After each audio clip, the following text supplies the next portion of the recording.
Hi friends, Telangana రాష్ట్రంలో 2 లక్షల కొత్త పెన్షన్స్ ఇస్తామని చెప్పడం అయితే జరిగింది. ఈ కొత్త పెన్షన్స్ ఎప్పటి నుంచి ఇస్తారు, ఏ విధంగా అప్లికేషన్ చేయాలి, దాని ప్రాసెస్ ఏంది ఈ వీడియోలో తెలుసుకుందాము. అదేవిధంగా రైతు భరోసా అమౌంట్ ఎకరానికి 6,000 రూపాయలు అయితే రైతుల ఖాతాలో జమ చేయడం అయితే జరిగింది. తర్వాత 2 ఎకరాలు, 3 ఎకరాలు, 5 ఎకరాల వరకు ఉన్న వాళ్ళకి అమౌంట్ ఎప్పుడు పడతాయి. అదేవిధంగా ఈ ఏప్రిల్ నెలలో ఇందిరమ్మ ఇల్లు రెండో విడత కూడా రిలీజ్ చేస్తామని చెప్పడం అయితే జరిగింది. ఈ ఇందిరమ్మ ఇల్లు కూడా ఎప్పుడు రిలీజ్ చేస్తారు, ఇలాంటి విషయాల గురించి ఈ వీడియోలో తెలుసుకుందాము. ప్రతి ఒక్కరు కూడా వీడియోని అయితే లైక్ చేయండి. మీరు వీడియో ఎక్కడి నుంచి చూస్తున్నారు కామెంట్ అయితే చేయండి. మీరు మొదటిసారిగా మన ఛానల్ చూస్తున్నట్లయితే మన ఛానల్ని సబ్స్క్రైబ్ చేయండి. మీ ఫ్రెండ్స్ అండ్ ఫ్యామిలీ మెంబర్కి వీడియో షేర్ చేయండి. అయితే తెలంగాణ రాష్ట్రంలో ఈ జూన్లో 2 లక్షల కొత్త పెన్షన్స్ ఇస్తామని ప్రభుత్వం అయితే చెప్పడం అయితే జరిగింది.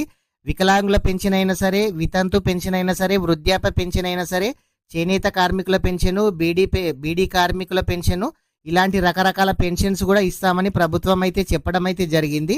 మీరు ప్రతి ఒక్కరు కూడా ఈ పెన్షన్ కోసం ఏ విధంగా అప్లికేషన్ చేయాలి, ఏ డాక్యుమెంట్స్ కావాలి కూడా ఇదివరకే మన ఛానల్లో చెప్పడం అయితే జరిగింది. మీరు ప్రతి ఒక్కరు కూడా క్యాస్ట్ అయితే అప్లికేషన్ అయితే చేసుకోండి. ఎవరైనా సరే భర్త చనిపోయిన వాళ్ళైతే డెత్ సర్టిఫికేట్ అయితే రెడీగా పెట్టుకోండి. మీరు ఎవరైనా వికలాంగులు అయితే సదరం సర్టిఫికేట్ అయితే ఉండాలి.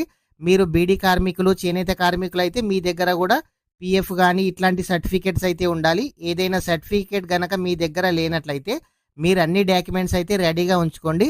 ఈ అప్లికేషన్ స్టార్ట్ కాగానే కూడా ఏ విధంగా అప్లికేషన్ చేయాలి స్టెప్ బై స్టెప్ కూడా మన ఛానల్లో వీడియో చేయడం అయితే జరుగుతుంది. అదేవిధంగా రైతు భరోసా అమౌంట్ గత నెల 23వ తేదీన ఎకరానికి 6,000 రూపాయల చొప్పున రైతుల ఖాతాలో జమ చేయడం అయితే జరిగింది.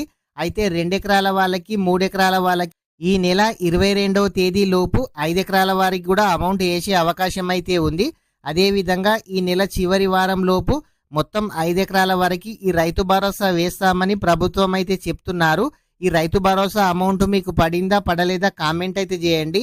ఏ తేదీన అమౌంట్ పడతాయో తెలియగానే కూడా మన ఛానల్లో వీడియో చేయడం అయితే జరుగుతుంది. ఇలాంటి అప్డేట్స్ మిస్ కావద్దు అంటే మన ఛానల్ అయితే సబ్స్క్రైబ్ చేయండి. అదేవిధంగా ఈ ఇందిరమ్మ ఇల్లు ఏప్రిల్లో 2వ విడత వస్తాయని చెప్పారు. ఏప్రిల్ నెలలో ఇందిరమ్మ ఇల్లు 2వ లిస్టు వస్తుందని కూడా చెప్పడం అయితే జరిగింది. ఇంకా ఈ లిస్ట్ ఎప్పుడు వస్తుందని కూడా చాలా మంది చాలా రోజుల నుంచి అయితే ఎదురు చూస్తున్నారు. ఈ ఇందిరమ్మ ఇల్లు 2వ లిస్టు ఏ తేదీన వస్తుంది కూడా కనుక్కొని కూడా మన ఛానల్లో వీడియో చేయడం అయితే జరుగుతుంది. మీరు ప్రతి ఒక్కరు కూడా వీడియోని అయితే లైక్ చేయండి. మీరు ఇలాంటి ఇన్ఫర్మేషన్ మిస్ కావద్దు అనుకుంటే మన ఛానల్ని సబ్స్క్రైబ్ చేయండి. మీ ఫ్రెండ్స్ అండ్ ఫ్యామిలీ మెంబర్కి వీడియో షేర్ చేయండి. Thank you friends.